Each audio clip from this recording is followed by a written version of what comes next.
Kita beralih ke informasi lain, saudara. Polisi menangkap pembunuh perempuan yang jasadnya ditemukan di dalam koper di Kabupaten Pangkep, Sulawesi Selatan.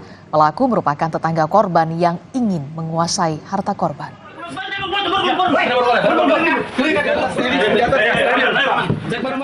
Pelaku berinisial AD ditangkap di tempat persembunyiannya di Kabupaten Penajam Pasir Utara, Kalimantan Timur. Hasil pemeriksaan polisi, selain melakukan pencurian dengan kekerasan, pelaku juga memperkosa korban. Perbuatan dilakukan oleh pelaku usai berpesta minuman keras bersama dengan rekan-rekannya. Pelaku mendatangi rumah korban untuk mencuri harta korban. Saat melancarkan aksinya, pelaku turut memerkosa dan menganiaya korban hingga tidak sadarkan diri. Korban kemudian dimasukkan ke dalam koper oleh pelaku.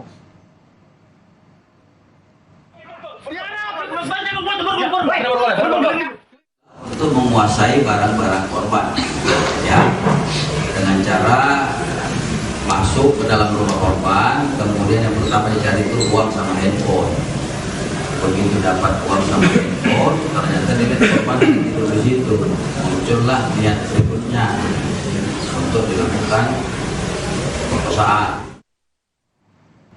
Saudara, seorang perempuan menjadi korban penganiayaan oleh kekasihnya di sebuah lift hotel di kawasan Cengkareng, Jakarta Barat. Aksi penganiayaan terekam kamera pemantau di dalam lift. Tak hanya kekerasan fisik, perempuan berusia 20 tahun ini juga mendapat kekerasan verbal oleh pelaku. Peristiwa penganiayaan ini bermula saat korban bersama pelaku menghadiri acara wisuda di sebuah hotel di kawasan Cengkareng.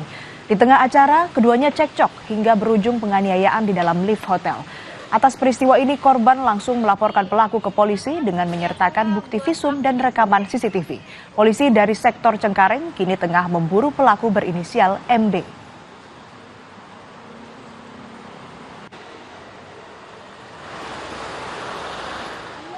Ditahan, Pak. Akhirnya dia balikin HP, terus Satpam bilang kayak gini, "Mas, ini bisa diusut ya, Mas, ke kepolisian." Dia nantangin saya, "Silakan laporin aja, saya nggak takut." Dilaporkan balik? Saya dilaporin balik. Atas dugaan apa, Mbak? Pencemaran nama baik.